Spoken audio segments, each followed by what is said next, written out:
Well, hello and thanks for watching another episode of ARFCOM News, your twice-weekly dose of the finest 2A propaganda brought to you by CMMG and Spartan Armor Systems.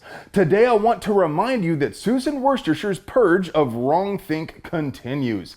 Channels big and small have been hit with strikes for old content depicting something as benign as inserting a bullet box or removing a whisper pickle. The latest I've heard, Kid Badger, Recoil TV, and even Flannel Daddy have gotten strikes. If I were inclined to wager, I'd say it won't take long for YouTube to walk this back, but the fastest way to make that happen is to overwhelm them with reports of any other content which violates policy. So every time you see a video from a legacy news channel, gaming channel, or whatever, and it shows a magazine, can, optic, or anything else being inserted or removed, I want you to open that video in a browser, click the ellipsis, that's those three little dots down there to the bottom right of the player, then select harmful and dangerous acts, then select the option other and paste this text, which we'll also include down there in the description, along with whatever detail you care to provide about that video. But remember, this game is about quantity, not quality, and quantity has a quality all its own. Vote early and vote often, folks. On the other hand, if you want to take a more grown-up approach, Stephen Gutowski of The Reload is working closely with Susan Worcestershire's NPCs, and he needs specific examples of overreach to pass along. So if you, personally, have received a channel strike for attaching a can or a mag, please email the details to gutowski@thereload.com. New for 2023 from CMMG, the compact action Descent is now in 9mm.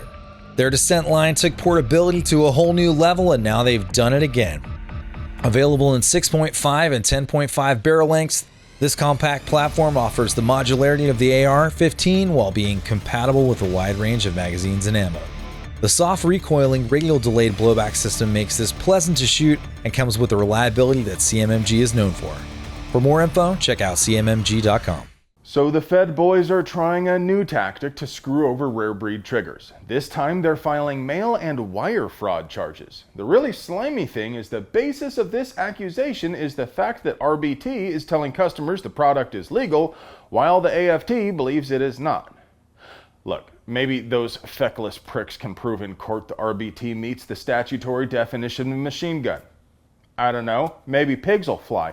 I don't think so, but if they can prove it, then they can charge Rarebreed with defrauding their customers. But you gotta prove his statements are actually false before you can prove he defrauded anyone, and from where I'm sitting, the FRT does not meet the definition.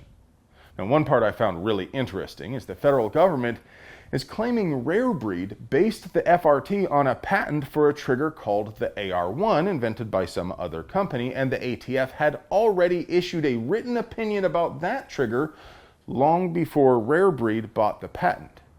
That's as it may be, and we'll see in court and all, but unfortunately, that might be where the feds could make a fraud charge stick, because they accuse Rarebreed of concealing this from their customers. Now, Judge Nina R. Morrison has issued a temporary restraining order preventing Rarebreed from selling triggers or destroying records. But I've got a feeling the owner of Rarebreed, attorney Kevin Maxwell, has been just absolutely itching for his day in court. Now, I mean, he's never said it out loud, but from the very beginning, his company has always seemed to me like it might just be a legal vehicle for attacking the NFA. I mean, forced reset triggers are cool, but stripping the ATF of their power to intimidate manufacturers and repealing the whole ass NFA altogether would be a little bit cooler. What do you think? Has Maxwell been maneuvering for a legal fight this whole time? Will they win? Thanks to our sponsor, Spartan Armor Systems, for making this video possible. Spartan Armor Systems is dedicated to providing the best American-made body armor in the industry for civilians, law enforcement, and the military. You can find out more at SpartanArmorSystems.com. Protect what's yours. The cops in Sanford, Florida say this man hid in a porta potty behind George's Tavern, then attacked Chelsea Putnam as she was walking to her car after her bartending shift, at which point her combat veteran boyfriend rolled up, saw what was going down, and one-shotted the dude, who was DRT before the cops even arrived. Chelsea said the man had been watching her for hours inside the bar and that he ignored her purse and keys and continued to choke and beat her and pummel her and tear her shirt off even after she dropped the purse and keys. But police insist his motive was definitely just carjacking. Thankfully, Chelsea was not badly hurt. The boyfriend will not be charged, and the story had a happy ending. So, what do you think? What was that guy really hiding in the shitter for? In any case, I'm happy Chelsea's boyfriend came through to check on her after her shift, and I hope Chelsea gets some training and finds defensive tools to keep herself safe when he's not around. Thankfully, that might just be easier for her next year. If HB 543 passes, right now, half the states in our country have some form of permitless carry, and I think it's the most important issue in the country right now. HB 543 will make Florida the 26th. Kind of.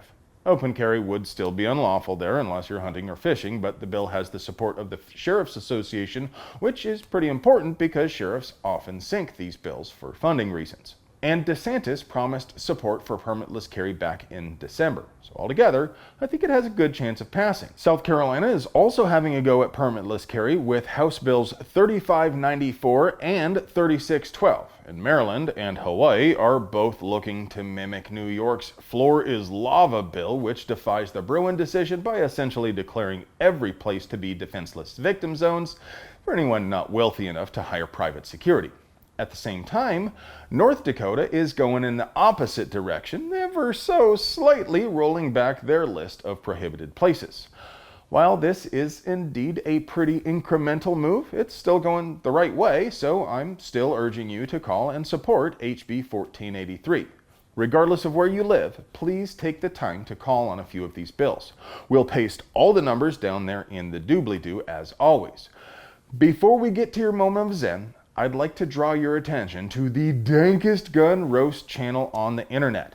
Tundra Tactical skewers every sacred cow in the gun world. No matter how based or cringe your build, these professional trolls will find a way to hurt you with widow paywinks.